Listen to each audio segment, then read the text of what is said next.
Golden State Warriors versus Minnesota Timberwolves. Game 1 of the semifinal round in the Western Conference at the home courts of the Timberwolves.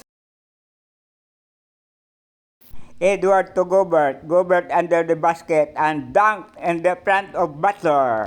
Butler drive and he's fouled by Gobert.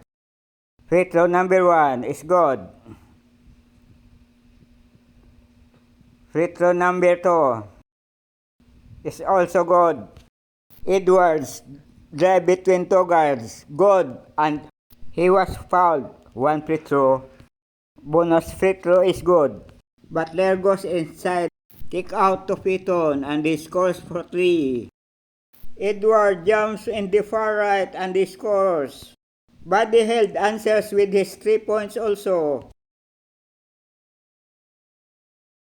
Edward jump shot but failed.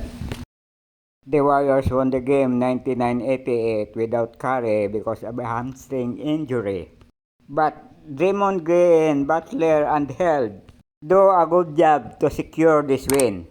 Please subscribe to my YouTube channel, Stories of Uncle Paeng, comment, like, and share. And thank you for watching. Have a nice day.